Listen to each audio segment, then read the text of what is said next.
And welcome back to Prog-Watch once again, my faithful friends out there in Prog land. And that first tune was Astrology Prelude by Erik Norlander from his Echoes from the Collective album in 2012. And Erik is the subject of our program today. I caught up with him a few weeks ago via Skype, and I'll let you hear some of that interview right now. I wanted to ask you, were you like a child prodigy? Were you playing, Chopin when you were 3, on the keyboard? Well, let's see. I was probably playing like the easiest Beethoven pieces when I was 8. So it's not quite as impressive as. Well, no, I was exaggerating. That's still incredibly impressive. Please, I didn't mean to. I started when I was 8 years old, like a lot of kids do. You just, play your Hanon exercises, and you learn Für Elise and all the, classical things that, you're supposed to learn.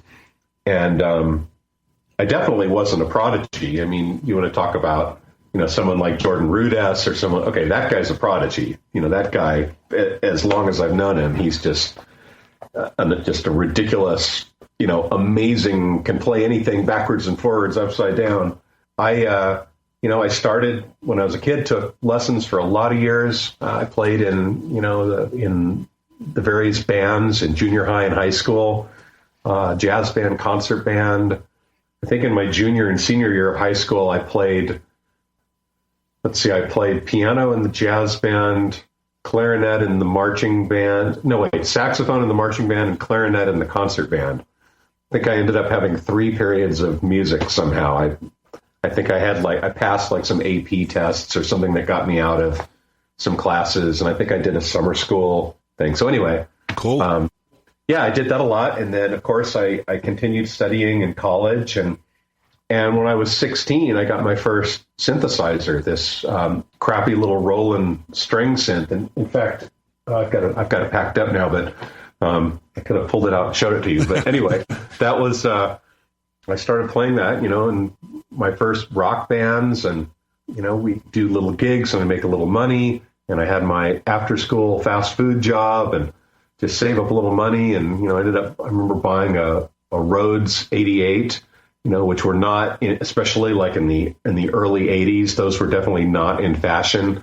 So you could get like this beautiful Rhodes piano for, a few $100s but that was a lot of money then. Yeah, it was a lot of money, but I mean, now if you want to buy a real nice Rhodes, it's a couple $1,000s. Right. I just, I just work really hard and try to develop a style, because that's really what it's all about. You think of, the greatest artists, no matter whether it's a keyboard player, a guitar player, a painter, or an actor, and what you appreciate most about them is not necessarily their technique, but their style.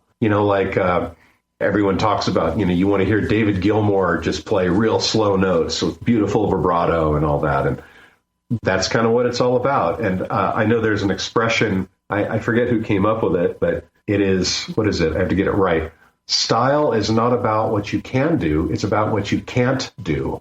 If everyone could play keyboards like Franz Liszt, then everyone would play super fast all the time and do these amazing scales and, left hand or the right hand and back again. But maybe if you're, Chick Corea, you don't want to play like that. You want to come up with like these cool scales and like get inside certain modes and that sort of thing. And if you're Keith Emerson, you want to like do these kind of cool fourths and fifths ascending lines and that kind of thing. If you're Rick Wright, you want to just kind of groove on major 7 chords and like do these nice kind of slightly jazz influenced kind of blues progressions. If you're Tony Banks, Hammond Mellotron textures and really nice constructed lines. Mm-hmm. I could go on, but you get the idea.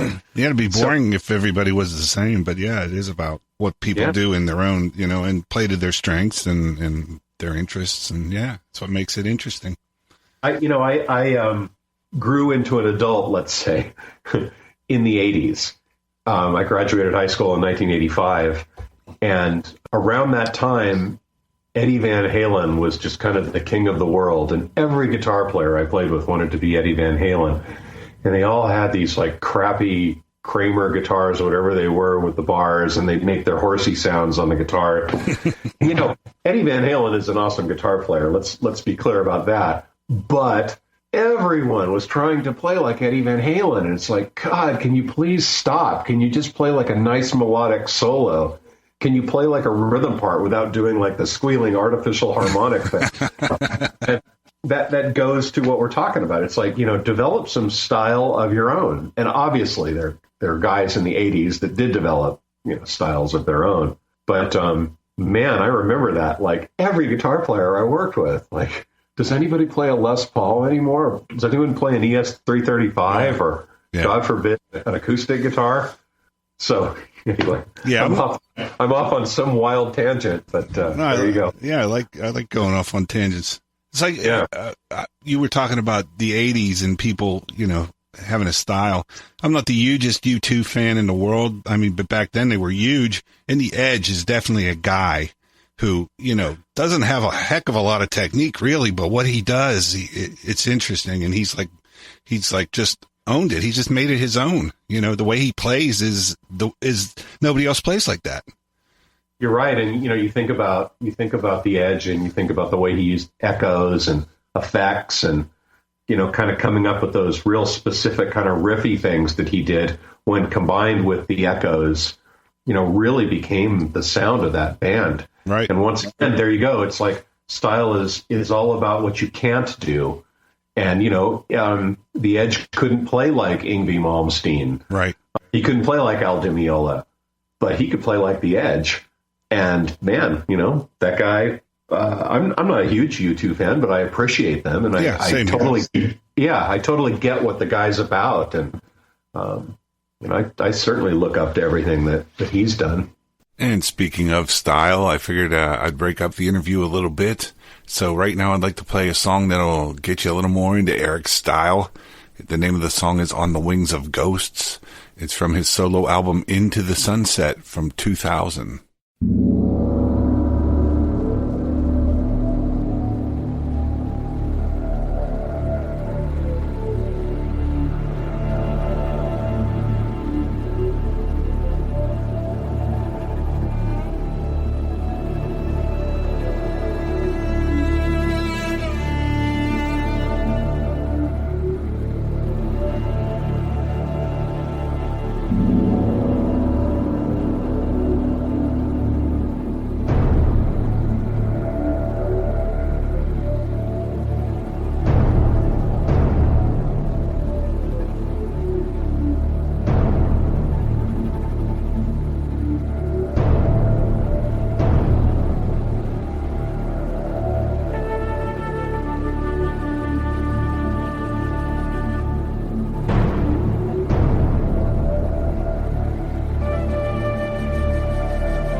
And out here at the edge, across the great divide, on the wings of ghosts, flying nearly blind, on a wing and a prayer, lighting up the sky, a child of Mother Earth, the air of Father Time.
And once again, the name of the song was On the Wings of Ghosts by Erik Norlander from his solo album Into the Sunset, the year 2000.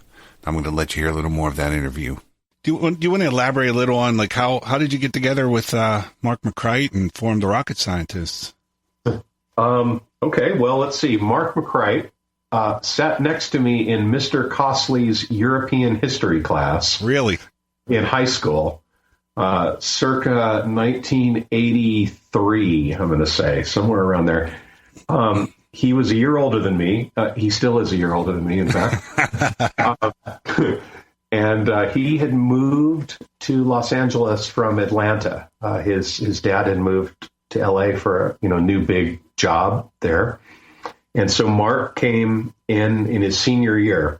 So we just ended up talking about music, like kids do, and we found that we had a lot in common. We both really liked Yes, and we both really liked Emerson, Lake and Palmer, and King Crimson, and the Moody Blues, and Jethro Tull, and all that kind of stuff. Rush back then, of course, too. Yeah.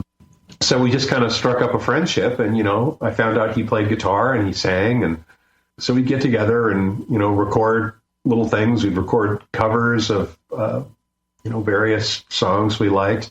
I had a band in high school, and Mark actually mixed sound for us at a few gigs we did. And then for whatever reason, the guitar player left, and then Mark joined the band, and we just kind of built it from there. And Rocket Scientists officially started probably around 1988, I think. I should mention, after high school, we both went to UCLA together to college, and we were actually roommates for the first year, which would have been 1980, 86, I guess. So, we still kind of did our own thing, but we played together when we could. And then, probably like 88, 89, we started Rocket Scientists. And we actually had a lead singer in the band, a guy named Scott Jones, who now is in a band called Heliopolis. Oh, okay. Yeah, I'm familiar with them. Yeah, and Scott, we did what we could to build something, and he had this kind of high, like John Anderson, Geddy Lee, Rick Emmett kind of voice, and we did some really good stuff. We did some great shows, and I think in the end we had some disagreements over the writing and direction, and which way we wanted to take the band, and so Scott ultimately left. But we stayed friends, and in fact, both Scott and Mark were groomsmen in my wedding in 1990.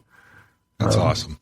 Yeah, and I let's see, when my wife Lana did her first big Japanese tour in 1998, Scott was working at a mastering company in Tokyo, Bernie Grundman Mastering, which is based in Los Angeles, but they had a mastering studio in Tokyo, and I guess he had a chance to go over there and work there for a while, which is pretty cool. So when we did Lana's first, big concert in Tokyo with like 2,000 people or something like that, Scott came to the gig.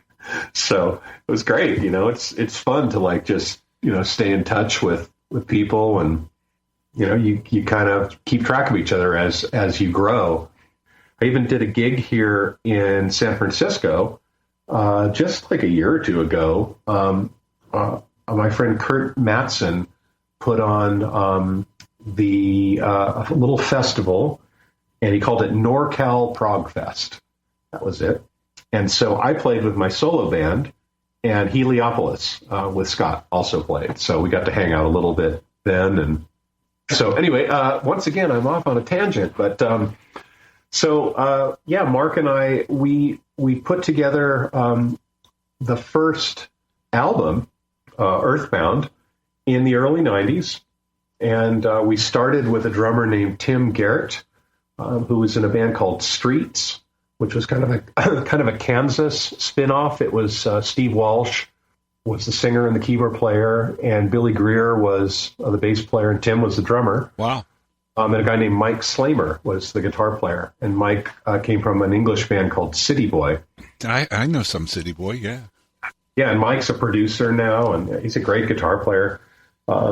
Anyway, so we, once again, we did some shows and so forth, and Tim ended up leaving the band, and I think he actually left in the middle of, I remember exactly, it was the song Earthbound. He was recording it, and he was just kind of going through some personal stuff. He was getting divorced, and he just couldn't focus. And he got up, he did a take, and he's like, I got to go. And he left. And that was it. We're like, well, you have the studio booked for, the rest of the day. What are we going to do? So I've been playing in some other projects and doing some sessions with this drummer named Tommy Amato. And so I gave Tommy a call, and I said, hey, what are you doing right now? He was watching a movie or something, and he lived just a couple miles away. I said, hey, come down to the studio. I need you to play on something. So he sat down on Tim's kit, which was all mic'd up, and he ended up playing Earthbound, and that's what's on the record. Wow, that's a cool story. Yeah. And then we brought in a couple of different bass players. Mark and I both play bass, but we wanted a bass player, like a real bass player. So we had a few guys play on songs, and my friend Don Schiff was a great bass player. Don's great. He's awesome. Yeah. And he also played Chapman Stick, which, when you're trying to do something in the prog world, Chapman Stick, come on, man, that's right dead center. Sure. So I asked Don, I said, hey, would you come in and, just play on some of this stuff, and let's just see how it goes. And so he came in, and I think Earthbound may have been the first song he played on too. And he did it on stick. And once we heard him play in our music, we're like, okay, that's it. Everyone else is fired. We're gonna replace all the other tracks, and we did. And so Don ended up playing on that whole first record, basically as a session. then when it came time to do the second record, Brutal Architecture, we just asked Don and Tommy to do the whole thing. It's like, well, that was what was great about the first record, that, that's, those guys really brought a lot of personality to it. And so the four of us just, spent some weeks in a room and just kind of woodshedded arrangements and all of that. And that was the second album. And then we actually did a tour after that. We were invited to do a European tour. We played at a couple of festivals, and including the Rotherham Rocks Festival in Yorkshire, England. This would have been 1997, actually. We also played at a festival, the German Progressive Rock Festival in Bruchsal, Germany, where we opened up for Asia, and I actually met John Payne there. And then, of course, 10 years later, we'd end up working together. But we did that tour, and we put out a live album. And then we started working on the third album, Oblivion Days. But around that time, Lana, her career just skyrocketed. We had a label in Japan that just really believed in her. And they had a record store and a magazine and, kind of the whole infrastructure. And they released her first two albums. And like the first one sold 3,000 and the second one sold 4,000. And then they said, okay, well, for the third one, we're going to create a whole new label. We're going to be distributed by, I think it was JVC or some major company, and we're going to do major promotion and all that. So we put out her third album, Garden of the Moon, on their new label, which was called Avalon, which was named after the song Mark and I had written on the first Rocket Scientist album, actually. And that album sold 40,000. Wow. So it went from like 3,000 to 4,000 to 40,000 in Japan. Wow. And so that was a big deal. And so we went over there for several tours. And it was kind of like nonstop Lana Lane from 1998 through, 2000, really. And I think we must have put out like 5 or 6 albums with her in that time, between like live albums and ballad collections and covers collection and various reissues and things like that. So, and of course, Mark and Don and Tommy even played with Lana as well. So we all continued to work together, but Rocket Scientist was a little bit on the back burner. I am the god of hellfire, and I bring you Prog-Watch on Voyage 35 Radio. And at this point, I'd like to let you hear a little bit of Rocket Scientist's music. The name of this one is Wake Me Up, from their album Brutal Architecture in 1995.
sign I'm going under again. Time slips away when it's gone forever. Wake me up and say I'm dreaming.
Wash me overboard.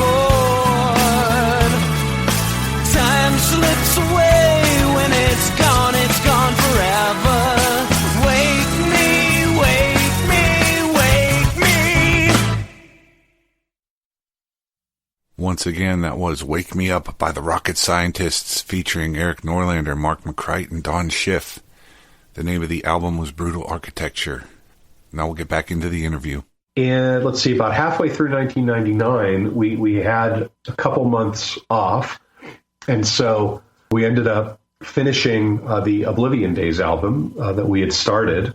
And, everyone was kind of spread out and doing different things, and not everyone was available. I'd been working with my friend Greg Ellis, a drummer and a percussionist. He played on my Threshold album, of course. And so I had him come in and do some percussion, and then he did some drum tracks. And man, I just really liked what he did.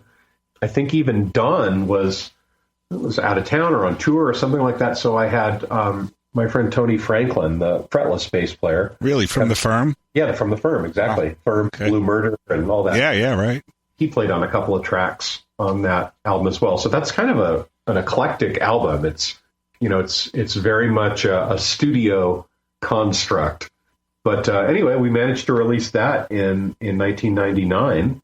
Then from there, I did my second solo album, Into the Sunset, which was largely done in Europe. And meanwhile, we did Lana's Secrets of Astrology album at the same time. We kind of produced those albums together around the same time. After that, again, we had a little bit of a break. And so Mark and I started doing demos for new Rocket Scientist music. And Don had actually written some things as well. And we worked with a new drummer, a guy named Sean Guerin, who is the son of the famous John Guerin, who is the house drummer in the Merv Griffin band and like kind of a known session player. Okay. And we just really loved working with Sean, and we played a couple shows with him, and we were going to go in and record the new record with him. And then Sean ended up taking his own life in, I'm really bad with dates, but I think it was 2002. So we actually had a really good live recording from one show we did. And Mark had written a song called Better View, which is just a beautiful song. And we had done that at this one concert that we played with a great live recording. Well, it starts off with just kind of acoustic guitar and vocal, and it ends that way. But there's this whole big middle section where I did this big sequence thing with the modular Moog synthesizer. And so Sean had to play to a click in order to sync up with the synth.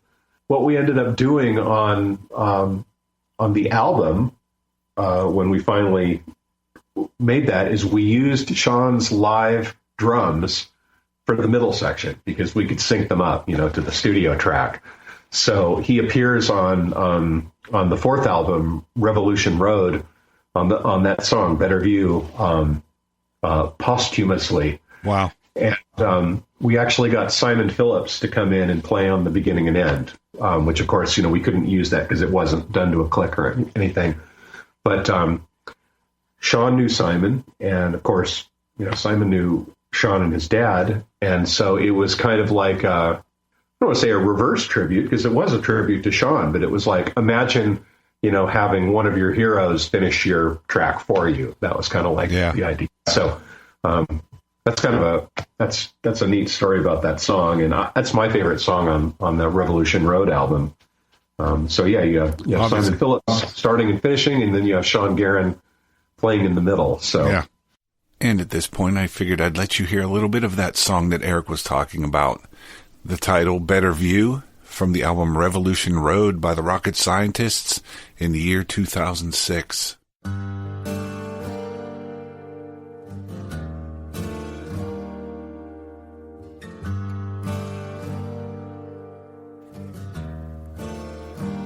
Behind the saddest eyes, one thing is always true.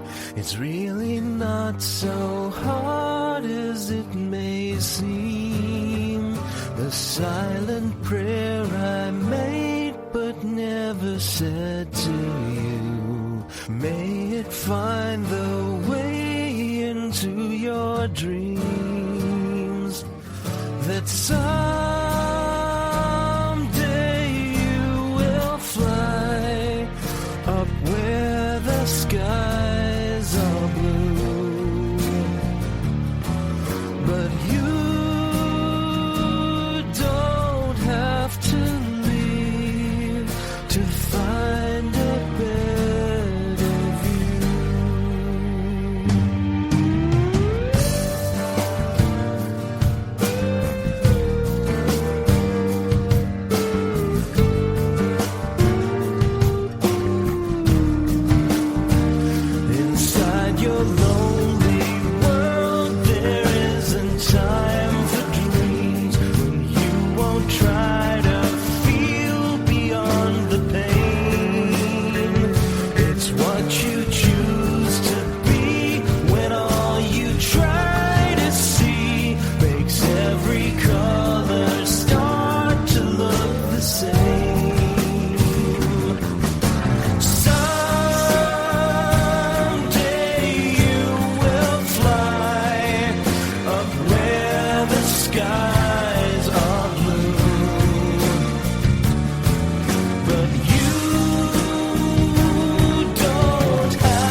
When time is on your side, you know you just can't lose by letting go of all that's come before. And if you change your mind, I know you'll surely find happiness is just outside your door. And someday you will fly up where the skies are blue. But you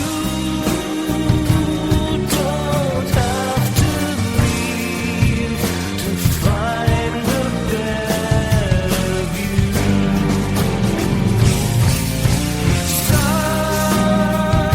Someday you will find a place where skies are blue.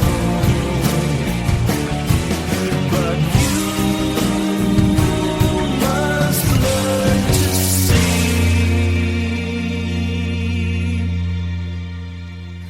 to find a better view.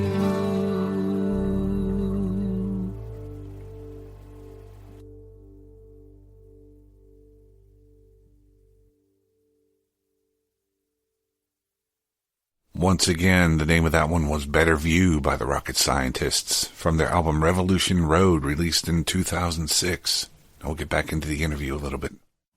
And that song is kind of a great summary of what the band is about.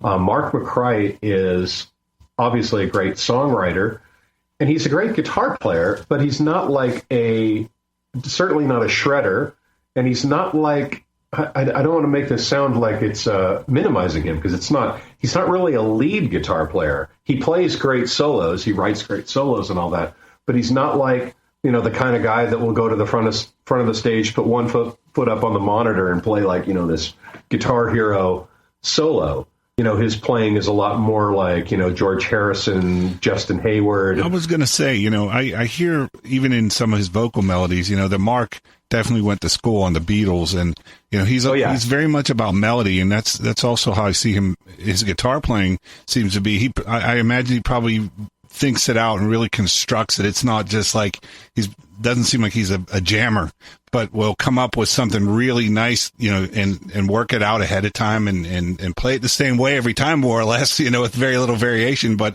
it's great for what it is, and it fits exactly what it should be, and it's full of melody. Absolutely. And not only melody, but harmony. Mark's sense of harmony in the way he approaches chords and chord progressions is extremely advanced. And when you hear Mark, just sitting on the couch, strumming an acoustic guitar and singing, just kind of what he does with his chord progressions and the leading melodies in the chords and the line progressions and, just the various implied harmonies, that's where the depth of the guy really comes out. And that song, Better View, is a great example, because it starts off with just Mark strumming guitar and singing, and then it turns into this big, Rocket Scientist orchestrated arrangement with, modular Moog synthesizer and stick bass and, frantic drums and all that. And then at the end, it kind of drops back down to there's Mark, strumming the guitar and singing again. And that's a really great representation of what the band is about. You've been hitting on a lot of the stuff I wanted to talk about, and that's good. I did want to back you up a little and ask, is Lana Lane like an old high school friend too? I mean, how did you meet her? And were you both musicians when you met? Did you meet through music, or did she get into music because she met you? Or can you fill us in a little on that? Sure. I met Lana in 1987 in Sherman Oaks, California, which is a LA suburb. She had a band with two other girls, and it was called Trey Max. They were sort of like, let me make some really dated pop references. If you can think of a cross between Wilson Phillips and Manhattan Transfer, that was kind of like what they were about. It was like this kind of pop thing, but it had kind of jazz overtones. Yeah. And each of the girls had their own personality. One of them was like kind of the Madonna pop singer. One of them was like the Streisand Broadway singer. And Lana was like the Ann Wilson rock singer. And they had a backing band with 4 guys. And the keyboard player had left. And so they needed a new keyboard player. And the band was pretty cool. The guitar player was Larry Wilkins, who was the guitarist in Sugarloaf. Remember, like Green-Eyed Lady? Yeah. Yeah. So that was Larry. The drummer was a guy named Steve Klong, who was kind of a Terry Bozzio kind of drummer. Unfortunately, both Larry and Steve are no longer with us. They both passed away a few years ago. And the bass player was Dave Maros from Spock's Beer. Yeah. So I met Lana, and she played me the stuff they were doing, and I came down and rehearsed with them and did some shows, and we just really hit it off. And not only did we hit it off personally, but also musically. And I convinced her to quit the band. So I was the Yoko figure. I said, look, you need to be doing rock music. You don't want to do this like pop crap that you're doing. You need to be, out there, and you need to be the singer, not a singer. And so, we started writing songs and demoing songs and doing all that. And then we got married in, 1990. And then we put out our first record in 95. The rest is kind of history. It's we celebrated our 25th wedding anniversary last year. That's great. So yeah, Very many people. How it all just rolls on. The couple that jams together, stays That's together, right. I guess. Well, my wife isn't into any of this stuff, but we celebrated 25 also the year before you. So yeah, it's rare these days to hear people that have been together that long. It seems to be we're a dying breed. That's right. Well, I don't know. Let's see. Mark McCray, he got married shortly after I did, so they're probably coming up on 25 years. And Don Schiff's been married for longer than that. So Longer than that. The whole rock side is, we're very stable. That's We've got good, a lot yeah. of, yes. Sorry, ladies, they're all taken. Right.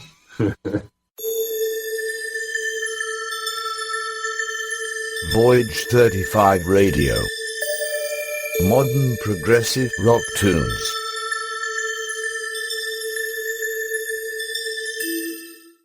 And I figured while we're doing a special on Erik Norlander, we ought to also include some of his work with his wife, the lovely Lana Lane. On this cut, I believe Erik told me that Mark McCray and Don Schiff both also played. It's from Lana Lane's solo album El Dorado Hotel, which was released in 2014. And the name of the song is In Exile.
From grace, and you can be anyone.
Days gone by are written in your face.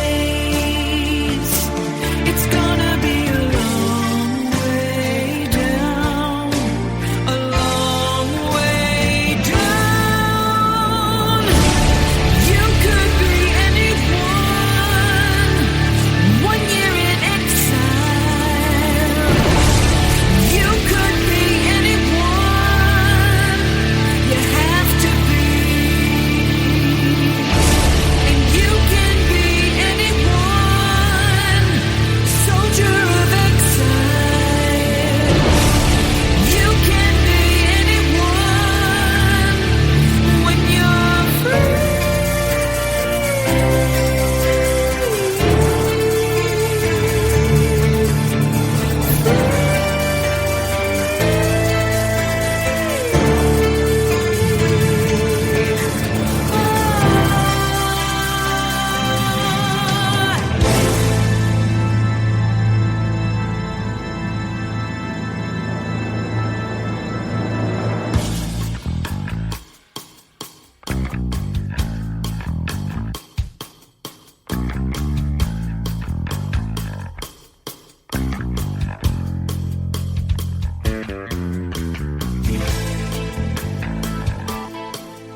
Once again, that was Erik working with his wife, Lana Lane. And he had his rocket scientist cohorts, Mark McCrite and Don Schiff, along for the ride on that one.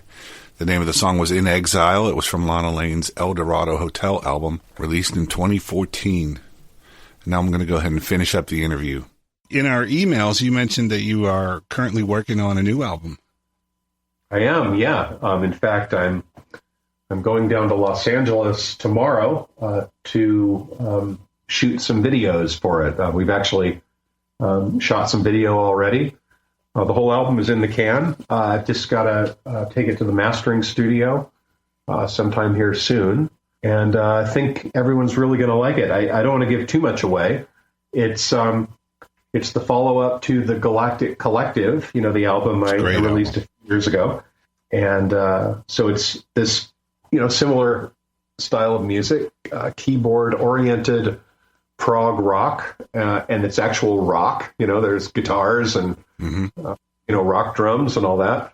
And it's mostly instrumental, but there's one song on it that Lana sings that I'm really happy with. So I hope you and I can do another appearance, and we can talk about that in a couple months once that's coming out. So nothing's ready for a preview yet? No. Oh, okay. I was hoping to get a world exclusive. You know what? I played something for you on my keyboard here, but I packed it up for my session that I'm taking down. So I don't even have a keyboard here I could play for you. My piano is way in the back of the room there. Yeah, I see all your gear. So you're a big hardware guy, like the old dinosaur synths and stuff like that, or do you use any of the digital stuff, the computerized plugins and whatnot? I use everything. I love hardware synths. I love software synths. I'm not like a purist. It's like, oh, it has to be analog hardware. It's like, if it sounds good, man, I'm in. Count me in. Yeah. Anyway, I happen to think that the Hammond organ and the Mini Moog and the Modular Moog and the Mellotron, I happen to think those are just classic, timeless instruments, much like the Les Paul guitar and the Stratocaster and, the Stradivarius violin. And they're just classic instruments that have a sound that you can't really match with other instruments. So it's not that I'm all hung up on playing vintage stuff. I just want to play great stuff. And maybe with keyboards, because first of all, they're huge and they're heavy and they, break down and all that. Right. People get kind of pigeonholed into being vintage fanatics and all that. But yet, guitar players, if you're Gary Moore and you're playing like this 60s Les Paul, no one thinks that you're into playing vintage guitars. They just think you're into playing awesome guitars. Yeah. So, I'm not like a historian or a collector. I guess I'm a collector by default because I've got just a ton of keyboards. Do you have an actual Mellotron? Do you still have an actual Mellotron? Do have a Mellotron. It's packed up right now. I could show you that too. Yeah. I'm a Mellotron freak. I love it. I love that instrument. My Mellotron actually has a walnut case. Normally the 400 is white, and my 400 is actually walnut. It matches my Hammond and Mini Moogs, but so I refer to it as the Walnutron. Cool. Yes, the Walnutron. I have a little plug-in for my little setup that is based on the 400. There's some just awesome classic sounds in that. Yeah. Just the presets, they've got one. It's called I forget, they have clever names that tells you it's the end of Entangled. You know what I mean? It's the same sound basically that Tony Banks was using at the end of that, with the choir and the strings combined kind of thing. And they have there's Crimson Elf is another preset that sounds like it's off of the Wake of Poseidon or something like that. Yeah. I think that stuff is great. And I've done, a lot of sound design, and I've created sample libraries, and I've done digital synth programming, and that stuff is great too. And I think ultimately, the music is what's important. I love the Mini Moog. I love the grand piano and the Hammond organ and the Mellotron. But, if all I had was, a computer and a MIDI controller, man, I could still make a great album. You know, it's not about the gear. Or there's an expression that I always use with Don Schiff, because Don is a guy, he plays a million different instruments, and he's got not only the Chapman stick, he's got 5 different kinds of Chapman sticks, and we always use the expression, "It ain't the fiddle, it's the fiddler." Okay. So Yeah. I mean, it would be great to play, all of my piano tracks on a 9-foot Fazioli grand piano or a Steinway Model D or something like that. But, sometimes I'll do it on a digital keyboard, because that's all I have available. Or certainly when I tour, I've been able to use a grand piano at some shows, but I mean, man, 99 out of 100, it's, you've got a couple of digital keyboards up there, and that's what you got to do. And I don't let that stop me or impair me, or I don't even think of it as anything less. It's like it's just different instruments. So I think it's important to always keep the music first, and not to fetishize the instruments too much. Yeah, it's a good term. And if this room had all most of the gear in it like it usually does, you would laugh at me for saying that, because I'd be sitting here in front of 20 classic 60s and 70s keyboards. I've seen some of those photos of you on the Google, what is it, Google Images. You look up Erik Norlander, there's some pictures of you just standing with insane amount of keyboards around you. I think there was one where your dog was in it. You're sitting in an armchair, and there's all these keyboards all around you. That's awesome. That's right. I was taken right around the corner here. That was Zoe. Zoe is not around anymore, unfortunately, but she had 16 really good years. So that's pretty good for a dog. But yeah, that was a cool shot. Yeah, absolutely. So you mentioned you'd come back, when the new album's out. Do you want to do that? Yes. That'd be great. I would love to do it. It's been great to talk to you. And, so I don't want to talk about everything then. We'll leave some stuff for next time. I have plenty of good material here. So I hope you guys enjoyed that as much as I did. Getting to talk to Erik was a real cool thing. As some of you longtime listeners know, Dave and I featured Erik and some rocket scientists way back when the show was in the first season. So we're big Erik Norlander fans here. And I hope I made a fan out of some of you guys too. If you did like what you heard, whether it be Erik Norlander solo, rocket scientists, or even Lana Lane, you can find more and find product on the website thetank, TheTank.com. That's where you can find all things Erik Norlander. Before I wrap up, I'd like to leave you with one more from the Rocket Scientists. The name of this one is The Fading Light. It's from their latest album, Refuel, which was released in 2014.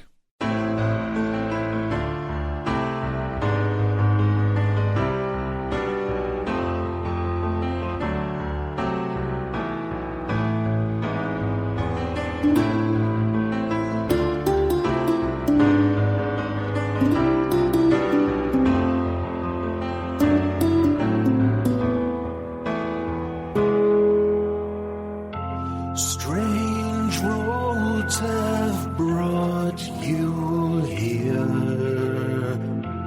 far away from home. Dark days have turned to years through the great unknown.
And once again, that was The Fading Light by the Rocket Scientists from their album Refuel, released in 2014. So as always, I'll ask you, if you like the show, please go like my Facebook page, Prog-Watch on Facebook, or follow me at Prog-Squatch, all one word, PROGSQUATCH, on Twitter. And as always, if you have questions, comments, suggestions, send them along to Prog-Squatch, again, all one word, PROGSQUATCH, at gmail.com. And if you like the show and you're looking for previous episodes, you can find a lot of the episodes at progwatch.com. That's all one word, PROGWATCH, no hyphen, .com. Season 1 is complete. Season 2 under construction. Season 3, I'm trying to keep current, and I'm going to be working with my friend Dan Foytik, whom I've mentioned before, is a bit of a web guru and host of several cool podcasts about horror and other subjects on our home network, Society 13. But at this point, I'd like to say once again, thanks for coming along for the ride, and prog on, brothers and sisters.